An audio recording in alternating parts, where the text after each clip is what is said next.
Oh, attention, il y a peut-être un drapeau jaune. Je pense qu'il est en train d'être interviewé. Drapeau jaune, le premier pour incident aujourd'hui. Ah, eh bien, voyez-vous, ça tombe très bien ce drapeau jaune. Pile poil pour l'ouverture de cette fenêtre de ravitaillement. Alors, en effet, Bubba Wallace ne sortait pas du centre médical puisqu'il n'y avait pas eu d'accident.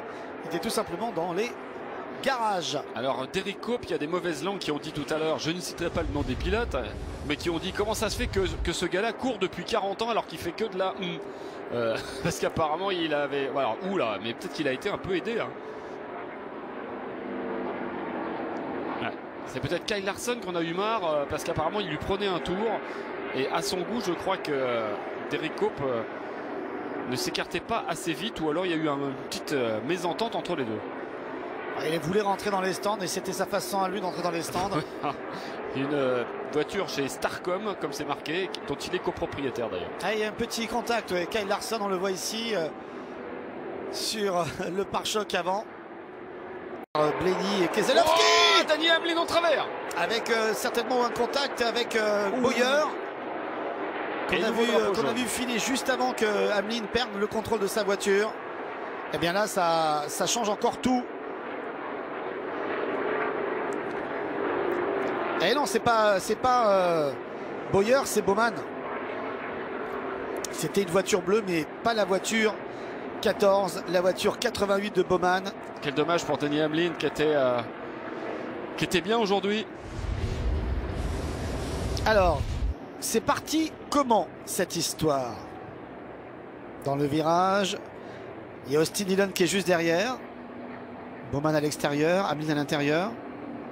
Ouais, oui, sur virage d'Hamlin qui perd le contrôle à l'intérieur et qui va taper Bowman.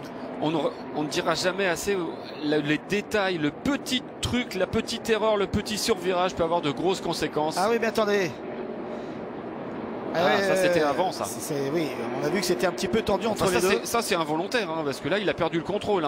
Il n'a pas voulu. C'est involontaire, mais c'est peut-être aussi le résultat de cette petite touchette, l'envie de le dépasser rapidement pour lui montrer qu'il est le meilleur.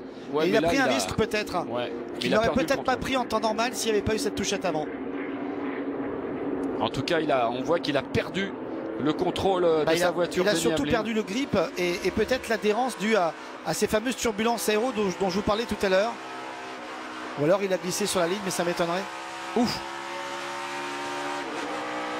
Ça pousse déjà du côté de Kyle Busch, derrière Martin Truex Jr. Larson aussi est poussé par Kevin Harvick. Oh, attention, attention, une voiture en travers, c'est celle de Erik Jones qui va taper l'intérieur et qui va provoquer un drapeau jaune dès le restart. Oh là là. Ouais, il y a des restarts dans cette énorme ligne droite. Là on était sur de la poussette dès le restart, vous avez vu? On était carrément collés pour les 4 premières voitures. Eh ben, sale temps pour les pilotes Joe Gibbs. Après Denny Hamlin, Erik Jones. C'est un de mes pronostics en plus là qui se retrouve. Bon, de toute façon, il n'a jamais été dans le coup, Philippe. On est d'accord. Ah, j'avais des espoirs. Je me disais pourquoi pas. Pas beaucoup de regrets quand même. Non. Il vous reste qui là? Ryan Blaney. Ryan Blaney, bon bah. On sait jamais. On sait jamais. Enfin, il n'a pas montré qu'il était. Bon, ça va. Monsieur, j'ai pronostiqué Kevin Harvick et Kurt Busch.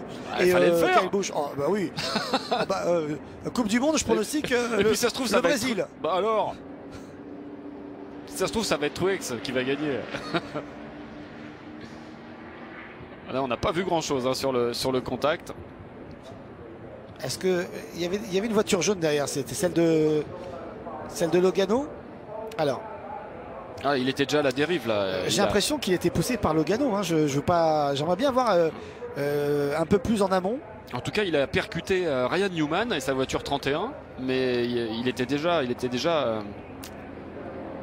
à la dérive. Ah. Là, on est avec Ryan Newman. Devant, il y a Byron. On va entendre ping. On n'entendra rien. Bon, on n'a rien vu.